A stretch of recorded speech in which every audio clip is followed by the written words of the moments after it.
علیکم ورحمۃ اللہ وبرکاتہ۔ الحمد للہ وکفی وسلام علی حبیبہ المصطفی، اما بعد فاعوذ باللہ من الشیطان الرجیم، بسم اللہ الرحمن الرحیم۔ ان اللہ وملائکتہ یصلون علی النبی یا ایھا الذین آمنوا صلوا علیہ وسلموا تسلیما۔ اللهم صل على سيدنا ومولانا محمد معدن الجود والكرم وآله وأصحابه الكرام وابنه الكريم وبارك وسلم صلاة دائمة سرمدا أبدا۔ بسم الله الرحمن الرحيم۔ كتاب بالحق لتحكم بين الناس بما أراك الله ولا تكن للخائنين خصيما واستغفر الله ان الله كان غفورا رحيما۔ صدق اللہ مولانا العظیم۔ اے محبوب، بے شک ہم نے تمہاری طرف سچی کتاب اتاری کہ لوگوں میں فیصلہ کرو جس طرح تمہیں اللہ دکھائے، اور دغا والوں کی طرف سے نہ جھگڑو، اور اللہ سے معافی چاہو، بے شک اللہ بخشنے والا مہربان ہے۔ آیات یہاں پر رکوع ختم ہوا۔ کل ایک آیت جس کی تلاوت ہوئی تھی، جس میں اللہ تعالیٰ نے فرمایا کافروں کی تلاش میں سستی نہ کرو، اگر تمہیں دکھ پہنچتا ہے تو انہیں بھی دکھ پہنچتا ہے جیسا تمہیں پہنچتا ہے، اور تم اللہ سے وہ امید رکھتے ہو جو وہ نہیں رکھتے، اور اللہ جاننے والا اور حکمت والا ہے۔ جنگ احد سے جب ابو سفیان اور ان کے ساتھی واپس ہوئے تو رسول اکرم صلی اللہ تعالیٰ علیہ وسلم نے جو صحابہ احد میں حاضر ہوئے تھے انہیں مشرکین کے پیچھے بھیجا کہ ڈھونڈو انہیں، یعنی جنگ ختم ہو گئی اور پھر مشرکین جب میدان سے نکلے تو رسول پاک صلی اللہ تعالیٰ علیہ وسلم نے چند صحابہ کو ان کے پیچھے بھیجا۔ جو اصحاب زخمی تھے انہوں نے اپنے زخموں کی شکایت کی، اس پر آیت کریمہ نازل ہوئی۔ یعنی کچھ اصحاب ایسے تھے جن کو ان کافروں کے پیچھے جانے میں شش و پنج تھا، یعنی ہم جائیں کہ نہیں جائیں ان کے پیچھے، کیونکہ زخم بھی ہیں کچھ صحابہ کے بھی جنگ احد کے موقع پر۔ تب اللہ تعالیٰ نے یہ آیت نازل فرمائی کہ اب تم ان کی تلاش میں سستی بھی نہ کرنا۔ اس کا مطلب یہ ہے کہ سانپ کو اگر آدھا مار کر چھوڑے ہو تو وہ زہریلا زیادہ ہو جاتا ہے، اسے پھر پوری طرح سے تم نپٹا تو ختم کرو۔ یہ ایک طریقے کا حکم تھا، اور اللہ تبارک و تعالیٰ نے فرمایا کہ اگر تمہیں کوئی تکلیف ہوئی ہے تو ایسی ہی تکلیف کافروں کو بھی ہوتی ہے۔ تم یہ مت سمجھنا کہ صرف تمہارے اوپر مصیبتیں آتی ہیں، وہ اپنی مصیبتوں میں گرفتار ہیں، لیکن فرق یہ ہے کہ تم اللہ سے امید رکھتے ہو اور وہ اللہ سے امید نہیں رکھتے۔ تمہاری مصیبتوں میں اور ان کی مصیبتوں میں فرق یہی ہے۔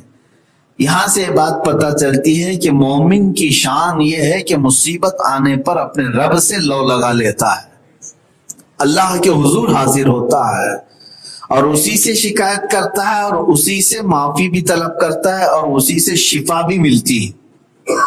لیکن کافر کا حال ایسا نہیں ہے۔ کافر کے اوپر جب مصیبت پڑتی ہے تو پھر وہ غیر خدا کی طرف جاتا ہے، کبھی پتھروں کے پاس، کبھی درختوں کے پاس، کبھی پرندوں کو، کبھی جانوروں کو، کچھ نہ کچھ دیکھتا ہے، ہزار جگہ پر جا کر کے اپنی مصیبت دور کرنے کی کوشش کرتا ہے، اور اس بات میں اس کی مصیبت بڑھتی ہی چلی جاتی ہے۔ یہی رب تعالیٰ فرماتا ہے کہ تم میں اور ان میں فرق یہ ہے کہ تکلیف دونوں کو پہنچتی ہے، لیکن تم اللہ سے جیسی امید رکھتے ہو ویسی امید وہ نہیں رکھتے۔ اب آگے رب تعالیٰ فرماتا ہے اور اللہ جاننے والا حکمت والا ہے۔ یہ کل آیت تلاوت ہوئی تھی، اس پر میں نے گفتگو نہیں کی تھی۔ آج جو آیت ہم نے پڑھی ہے اس میں اللہ نے قرآن کے متعلق بیان فرمایا، انا انزلنا الیک الکتاب، اے رسول ہم نے آپ کے اوپر ایک سچی کتاب اتاری ہے، بالحق، حق کے ساتھ اتارا ہے، ایک ایسی کتاب۔ وہ کون سی کتاب ہے؟ یہی کتاب ہے، قرآن عظیم ہے، رسول پاک صلی اللہ تعالی علیہ وسلم پر اتاری گئی ہے۔ اب یہاں پر یہ مقصد بتایا جا رہا ہے، یہ کتاب ہم نے اتاری کیوں ہے آپ پر؟ مسلمانوں آج سمجھنے کی ضرورت ہے۔ قرآن خوانی کے لیے جب کسی کا انتقال ہو جائے تو قرآن اٹھائیں میتوں کو اصالہ ثواب کرنے کے لیے، یا کبھی کچھ معاملات ہو جائیں تو قسم کھانے کے لیے قرآن اٹھائیں گے، اسی کام کے لیے قرآن۔ کوئی بیمار ہو جائے تو جھاڑ پھونک کرنے کے لیے، دعا کے لیے، دم کے لیے قرآن پاک ہے۔ بلکہ یہاں رب تبارک و تعالیٰ نے اس کا بڑا مقصد یہ بیان فرمایا، لِتَحْكُمَ بَيْنَ النَّاسِ، یہ کتاب ہم نے اس لیے اتاری کہ آپ اللہ جیسا چاہتا ہے ویسا معاشرہ بنائیں،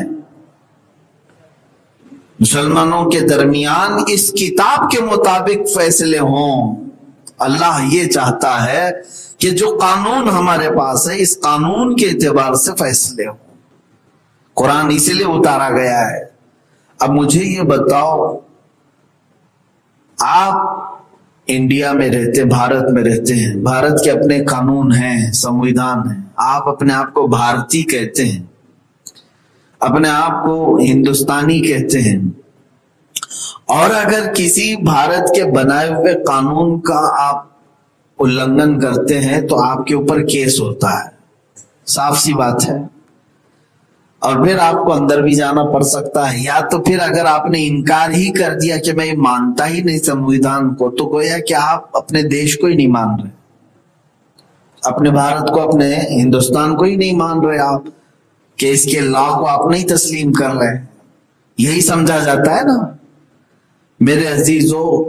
ایک دیش واسی کے لیے دیش میں بنے ہوئے قوانین ماننا ضروری ہوتا ہے، تو مسلمان کو اسلام پر رہتے ہوئے قرآنی قوانین کو ماننا بھی ضروری ہے۔ صرف ماننا نہیں، اس کو عمل میں لانا بھی ضروری ہے۔ اب مثال کے طور پر آپ تو کہیں گے کہ ہم قرآن کے احکام تو مانتے ہیں، کب تم فیصلے کے لیے قرآن سامنے رکھتے ہو؟ قرآن اتارا اس لیے گیا ہے کہ اسی کے مطابق فیصلے کیا جائے، اس کے مطابق فیصلے ہو۔ اب کیا آپ پراپرٹی کے معاملے میں جھگڑا کر لیے اپنے بھائی سے یا بہن سے؟ ہونا کیا چاہیے، دونوں اگر مسلمان ہیں تو آئیں قرآن کے پاس اور قرآن سے پوچھیں کہ میرا حصہ کتنا ہے، میری بہن کا حصہ کتنا ہے، قرآن بتا دے گا۔ ساری چیزیں موجود ہیں قرآن پاک میں، لیکن لوگ کہتے ہیں زبان سے کہ ہم مسلمان ہیں، لیکن پھر فیصلے اور مانڈولی کرانے کے لیے جاہلوں کے بیچ بیٹھتے ہیں، اور وہ ایسے فیصلے ہوتے ہیں جیسے کوئی بندر دو بلیوں کے بیچ میں فیصلہ کر رہا ہو، مسکا، تھوڑا سا ادھر سے کھا لے گا، تھوڑا ادھر سے کھا لے گا، کھاتے کھاتے وہ مسکا صاف ہو جائے گا، بلیاں ویسی چلی جائیں گی۔ بہت سارے تو فیصلے ایسے ہوتے ہیں، دادا لوگوں کے پاس، بابا لوگوں کے پاس، بھیا لوگوں کے پاس، بھائی لوگوں کے پاس جو فیصلے کرائے جاتے ہیں، کیا وہ قرآن کو نافذ رکھتے ہیں، قرآن کے مطابق ہوتے ہیں؟ میرے عزیزوں، یہاں اللہ رب العزت فرما رہے ہم نے کتاب اسی لیے اتاری ہے کہ مسلمانوں میں اس کے مطابق فیصلے ہوں۔ اور 5ویں پارے کی ایک آیت اور ہے، اللہ تعالیٰ فرماتا یریدون ان یتحاکموا الی الطاغوت، کافر یہ چاہتے ہیں کہ تمہیں شیطان کو تمہارے اوپر حکم بنائیں، فیصل بنائیں، اور اس کے پاس لے جانا چاہتے ہیں۔ لوگ یہی چاہتے ہیں کہ تم قرآن کو چھوڑ کر شیطان کو حکم بناؤ، اپنا فیصل اس کو تسلیم کرو۔ بہت سارے لوگ تسلیم کر لیتے ہیں، جہاں دنیاوی تھوڑے سے منفعت اور مال کی بات آ جاتی ہے، قرآن کو چھوڑ کر دوسری جگہ چلے جاتے ہیں۔ میرے عزیزو، یہ معاملات کب آتے؟ زیادہ طور پر اب مثال کے طور پر قرآن نے کہا اگر کسی شوہر نے اپنی بیوی کو 3 مرتبہ طلاق کے الفاظ استعمال کر دیے تو گویا کہ اس کی عورت اس کے نکاح سے نکل گئی. یہ قرآن کا فیصلہ تھا. آئے صاحب اور ان کو قرآن کی آیت پڑھ کر کے بتا دی لیکن ماننا نہیں تھا تو گئے کسی اور کے پاس اور اس نے توڑ مروڑ کر کے دوسری جگہ سے بتا دیا کہ نہیں ہوئی تو گویا کہ اس کافر طاغوتی طاقت کو انہوں نے تسلیم کیا اور قرآن کو دھتکار دیا. معاذ اللہ کے العالمین. قرآن کا انکار کر دیا. قرآن کے خلاف جب طبیعت چاہنے لگتی ہے تو سمجھ لو کہ کفر کے دلدل میں جا رہے ہو. کفر کے دلدل میں جا رہے ہو. اب آئے کچھ لوگ آئے, 2 بہنیں تھی 4 بھائی تھے. اب ان لوگوں کے والد کا انتقال ہوا ہے. 2 بہنیں 2 بھائی تھے تو باپ کی پراپرٹی میں کروڑوں روپے تھے. تقریباً 3-4 کروڑ وراثت میں تھے. بڑی اماؤنٹ ہے, بڑی رقم ہے. تو ظاہر سی بات ہے بہنوں کی شادی باپ نے کی تھی, بڑے دھوم دھام سے کی تھی, بڑے گھر کی بچیاں تھیں, شادی میں جہیز بھی دیا تھا, ساری چیزیں. اب جو 2 بھائی تھے مسلمان ہیں, نمازی ہیں, آئے اور انہوں نے کہا کہ اب والد کا انتقال ہو گیا, جائیداد ہم دونوں کے نام پر ہی ہے. تو جواب یہ ملا کہ نہیں, قرآن یہ کہتا ہے کہ بہنوں کا حصہ بھی ہے. چاہے شادی میں تم نے 10 کروڑ ہی کیوں نہ خرچہ کیا, وہ تو تمہارا اخلاقی فرض تھا شادی کر کے دینا, وہ وراثت نہیں ہے. تو اب پوچھا کہ کتنا آتا ہے, 4 کروڑ ہے تو کتنا آئے گا, بہنوں کو کیا ملے گا, بھائیوں کو کیا ملے گا. تو قرآن پاک کے حکم کے مطابق للذکر مثل حظ الانثیین, مرد کو 2 حصے, لڑکے کو بیٹے کو 2 حصے, لڑکی کو 1 حصہ. اب یوں سمجھ لو کہ آپ کے 4 کروڑ ہیں تو اس کو آپ 2 لڑکوں کو ڈبل اور لڑکیوں کو سنگل یعنی 6 حصوں میں تقسیم کریں. 4 کروڑ کو 6 حصوں میں تقسیم کر سکتے ہیں. 4 کروڑ کو 1 حصہ دونوں بیٹیوں کو اور 2 حصے بیٹوں کو, 6 حصے ہو گئے. اب جب یہ 6 حصے کیے گئے 4 کروڑ میں تو یہ ایک بڑی رقم نکلی, یعنی تقریباً 70 لاکھ کے آس پاس. ایک حصہ کچھ بنا, 68 تھا یا 70 کے آس پاس کچھ بنا 1 حصہ. تو جب بہنوں کو 70 لاکھ دینے کی بات آئی تو دونوں بھائیوں نے انکار کر دیا. کہا کہ اتنی بڑی رقم ان بہنوں کو دیں گے, حالانکہ وہ خود سیٹل ہیں, ان کے شوہر ہیں, فلاں ہیں. میرے عزیزو, یہی دنیا ہے جو تمہیں قرآن سے بگاڑ دیتی ہے, منہ پھیر دیتی ہے. جہاں دولت کی بات آئی تم نے قرآن کو ٹھکرایا اور دولت کو ایکسپٹ کیا.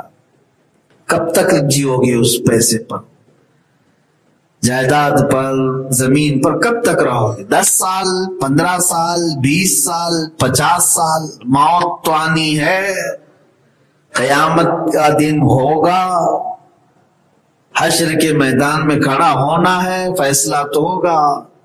حدیث پاک میں جس نے کسی کی 1 بالشت زمین قبضہ کیا, وہ زمین قیامت کے دن اس کے گلے کا توق بنا کے ڈالی جائے گی.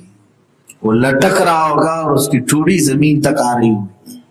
بوجھل ہو چکا ہوگا جو لوگوں کا غصب کیا ہوا تھا, دوسروں کا لے کر بیٹھا ہوا تھا. یہ قرآن اللہ تبارک و تعالیٰ نے اسی لیے نازل فرمایا کہ لوگوں کے درمیان رسول پاک صلی اللہ تعالیٰ علیہ وسلم قرآن سے فیصلہ فرمائے, قرآن سے فیصلہ فرمائے. ایک بات یاد رکھ لیں, جب مسلمان قرآنی احکام کو، اللہ اس کے رسول کے احکام کو اپنا حکم ماننا چھوڑ دے تو پھر ذلیلوں کے سامنے اللہ تعالیٰ تمہیں مجبور کر دے گا.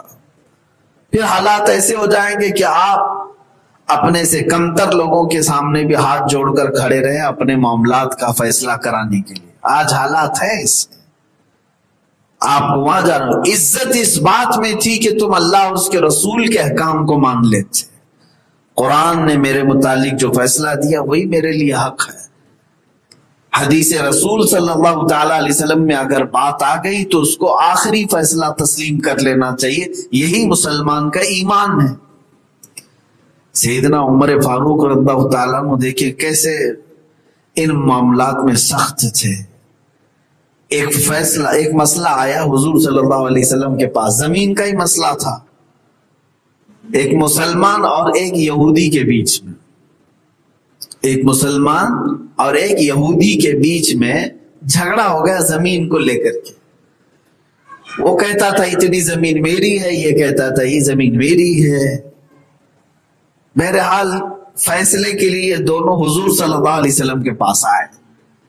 رسول کریم صلی اللہ تعالی علیہ وسلم نے پوری تحقیق فرمائی اور اس کے بعد فرمایا کہ یہ زمین اس یہودی کے حق میں ہے، اے مسلمان تو دستبردار ہو جا، چھوڑ دے اس کی زمین. رسول کا فیصلہ آخری فیصلہ ہے، قرآن کا فیصلہ آخری فیصلہ ہے. اب وہ باہر نکلے، اس کے بعد اس مسلمان نے کہا کہ میں اس فیصلے کو نہیں قبول کر پاؤں گا. در حقیقت ایمان والا ایسی بات کہہ ہی نہیں سکتا. وہ بنام مسلمان تھا، اندر سے منافق کافر. دل میں ایمان آیا ہوتا تو حضور کی بات پر ایک چھوٹی زمین کیا پوری دنیا قربان کرتے. صحابہ کو تو دیکھو، سب کچھ فدا کیا تھا انہوں نے. اس نے کہا کہ میں فیصلہ نہیں، مجھے قابل قبول نہیں لگتا ہے. اس یہودی نے پوچھا پھر کیا کریں گے؟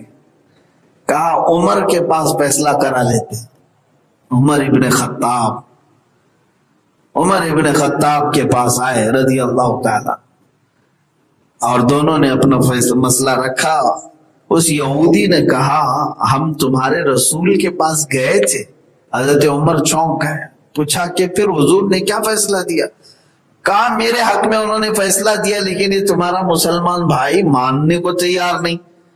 یہ کہتا ہے کہ مجھے اس میں پس و پیش ہے، قابل قبول نہیں ہے فیصلہ. تو حضرت عمر فاروق نے اس سے پوچھا تو مسلمان ہے؟ اس نے کہا ہاں میں مسلمان ہوں، اور تمہیں بہترین عدل کرنے والا مانتا ہوں، فیصلہ کرنے والا مانتا ہوں، اس لیے میں تمہارے پاس آیا. حضرت عمر اندر گئے، تلوار لی اور لا کر کے اس کی گردن مار دی اور شور مچا. عمر فاروق نے ایک مسلمان کو قتل کر دیا، یہ مدینے کی بات ہے. اور حضرت عمر فاروق رضی اللہ تعالیٰ عنہ کا جلال الگ تھا. جب سب شور مچا، حضور صلی اللہ تعالیٰ علیہ وسلم تک بات آئی. طلب کیا گیا حضرت عمر کو، اے عمر کیا تم نے ایک مسلمان کا قتل کیا؟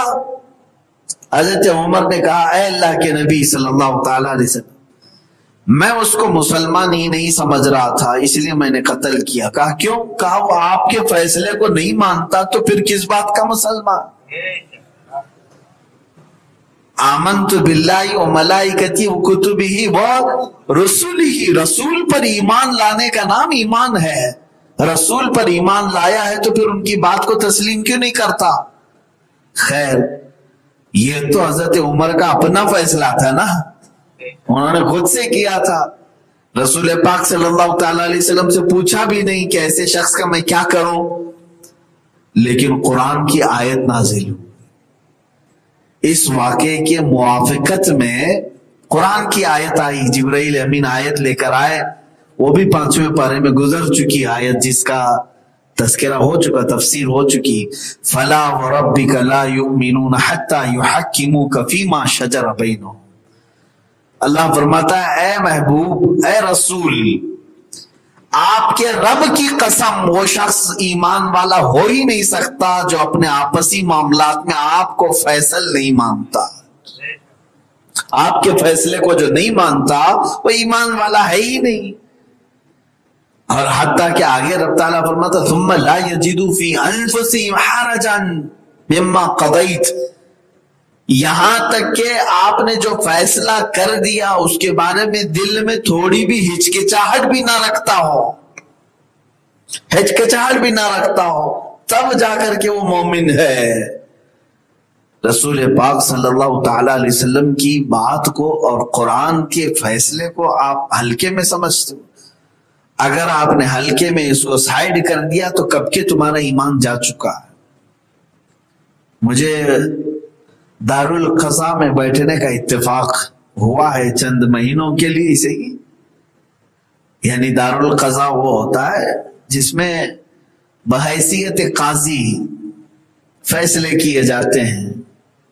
ہمارے شہر میں دارالقضاء کا قیام عمل میں آیا اور چند مہینوں کے لیے میں ہی بحیثیت قاضی بیٹھا رہا، مقدمے آتے رہے. اب اکثر مقدمے جو آتے ہیں وہ طلاق کے، عدت کے یا وراثت کے یہی آتے ہیں جس میں جھگڑا زیادہ ہونے کا اندیشہ رہتا ہے. اور قاضی بننا معمولی بات نہیں ہے، گویا کہ ایک جماعت کی دشمنی مول لینا ہے. فیصلہ کسی ایک کے حق میں جانا ہے اور دوسری جماعت دشمن بن جاتی ہے. الزامات الگ لگاتے ہیں، قاضی صاحب نے فلاں سے کچھ زیادہ لے لیا ہوگا اس لیے ادھر فیصلہ کرتے ہیں. وہ بڑی ایک متنازع کرسی ہے قاضی. بہرحال وہاں پر میں نے اپنے تجربے کی بات دیکھی، آپ سے شیئر کر رہا ہوں. عورتوں میں خاص طور پر شریعت اور اسلام کو لے کر کیسی باتیں آتی. شوہر اور بیوی کے معاملے آئے، شوہر نے طلاق دیا ہے آلریڈی، کئی مرتبہ ہو چکا. عورت انکار کرتی ہے، عورت انکار کرتی ہے کہ نہیں میں نہیں مانتی. اس طرح اس کے نہیں ماننے سے تھوڑی نہ ہوگا. بہرحال وہ مقدمے کے لیے عدالت میں آئے، ہم بھی بیٹھے، گواہ بھی تھے. ہم نے یہ سوچا کہ آمنے سامنے بات ہو جائے. عورت اور اس کی طرف سے جو لوگ تھے، شوہر اور اس کی طرف سے جو لوگ تھے، تو فیصلہ جو سماعت شروع ہوتی ہے اتمام حجت کے لیے ہم نے صرف ان سے پوچھا کیا میاں آپ نے اپنی عورت کو طلاق دیا ہے؟ اس نے کہا کہ ہاں میں نے تقریباً 100 بار دیا ہے. کتنے دنوں میں؟ کہا 2-3 سال سے دیتے ہی آ رہا ہوں. یہ لوگ گھر میں پیچ اپ کرتے پھر بھیج دیتے ہیں، معاذ اللہ رب العالمین. بہرحال میں نے کہا کہ یہ تو سخت حرام کام، اس کے بعد جتنے دن تم ساتھ رہے گویا کہ زنا کیا اس کے ساتھ، عورت کے. اب اس کے بعد ظاہر سی بات ہے دیا، اقرار ہی کافی تھا، شوہر کا اقرار کافی تھا، لیکن عورت اور اس کی ماں اور اس کے گھر والے اس کا انکار کر رہے تھے کہ اب تک اس نے نہیں دیا نہیں دیا. میں نے کہا اب یہ تو سامنے کہہ رہا ہے، سامنے کہہ رہا ہے. اس کے بعد میں نے پھر سے پوچھا اب تم کیا کہتے ہو؟ پھر وہ اٹھا، پھر وہی گولی مار کہ میں نے ختم کر دیا اس سلسلے کو، میں نے طلاق دیا ہے طلاق دیا ہے فلاں. اب یہ جو آزمائش کا وقت ہوتا ہے عورتوں کے لیے میرے عزیز، جملے دیکھیں، وہ خاتون اس کے گھر والی اٹھتی ہیں اور سیدھے کہتے ہیں ہم ایسی شریعت کو مانتے ہی نہیں، ہم ایسی شریعت کو مانتے ہی نہیں، ہم جائیں گے کورٹ میں. ہم نے بند کر دیا فائل کو. ظاہر سی بات ہے یہ دارالقضاء صرف مسلمانوں کے لیے ہے، جو شریعت پر ایمان رکھتے ہیں انہی کے لیے ہے. جب اس شریعت پر ایمان ہی نہیں ہے تو آپ کا دل جہاں چاہے جا کے فیصلہ لو، جہاں چاہے فیصلہ لو. پھر ایک دن تم اللہ کی بارگاہ میں آؤ گے جب احکم الحاکمین فیصلہ کرے گا، اور اس کے ہاں فیصلے میں ایک رائی کے دانے کے برابر بھی نا انصافی نہیں ہوگی. تم اپنے آپ کو بچانے کے لیے، کچھ بھی کرنے کے لیے، اپنی طبیعت کے مطابق شریعت کو بنانے کے لیے اگر قرآن اور حدیث کے خلاف جاتے ہو تو دنیا کا ایک بھیانک گناہ ہے، بھیانک گناہ ہے۔ یہ وہ کام ہے جو یہودی کرتے تھے۔ میرے عزیز ایک بات یاد رکھنا، شریعت کو ہمیشہ اپنی طبیعت کے اوپر مقدم رکھنا۔ کبھی ایسا ہوتا ہے کہ تمہاری طبیعت کے خلاف فیصلہ آئے گا، تم جو عمل کر رہے ہو اس کے خلاف آئے گا، ظاہر سی بات ہے غلط ہو تو غلط فیصلہ آئے گا تمہارے متعلق، غلط ہو تو غلط کی بات آئے گی، اور آپ کے لیے چاہیے کہ اسی وقت آپ سر جھکا لیں شریعت کے سامنے، اپنی اس چیز سے توبہ کر لیں اور باز آ جائے۔ یہ تمام چیزیں ہیں، لیکن قرآن اور حدیث کو جس نے سرے سے انکار کیا اور کہا کہ میں یہ نہیں مانتا، تو پھر اس نے ہٹ دھرمی کی، جرأت کیا۔ اللہ اور اس کے رسول پر جرأت کرنا پھر اسے کفر کے دلدل میں لے جاتا ہے، کفر کے دلدل میں لے جاتا ہے۔ اسی لیے قرآن پاک میں اللہ تبارک تعالیٰ نے فرمایا ہے، یا ایھا الذین آمنوا کونوا قوامین بالقسط، اے ایمان والو عدل میں پورے کے پورے اترو، انصاف میں پورے کے پورے اترو۔ طبیعت کے خلاف اگر کوئی بات آئے تو شریعت کو مقدم رکھنا، چھوڑ دینا ان تمام چیزوں کو۔ اگر تمہارے حق کے خلاف، ہاں مجھے ایک بات یاد آتی ہے، ہمارے پاس ابھی کے علاقے کی بات ہے، ایک ایسا بھی مقدمہ آیا، اللہ تبارک و تعالی جس نے قرآن اور حدیث کو من و عن تسلیم کیا اس کی مغفرت فرمائے اور اس کے لیے درجات بلند فرمائے۔ ایک مقدمے میں ایسا بھی تھا مسئلہ کہ ایک شخص کی جائیداد کا مسئلہ تھا، اور اس نے پوری محنت کے ساتھ اپنی زندگی بھر کمایا تھا، وہ بھی تقریباً 1 کروڑ کے قریب کی پراپرٹی جائیداد تھی۔ ماں ہے، اس کے بھائی ہیں، دیگر بھائی ہیں۔ اب جب وہ فیصلے کے لیے بات آئی تو شروعات سے ہم لے کر کے چلے کہ کہاں سے، کس کی جائیداد سے تجارت شروع ہوئی تھی، باپ کی پراپرٹی کیا ہے اور اس کا قرضہ کیا ہے۔ تو وہ جو نوجوان تھا اس نے یہ مقدمہ ہمارے سامنے رکھا اور حقیقت بیانی کیا کہ میرا قرض یہ تھا، لیکن میں نے پورا کمایا ہے، دکان میں نے بنائی، گھر میں نے بنایا، ساری چیزیں بنائی، اب شریعت کا حکم کیا ہے۔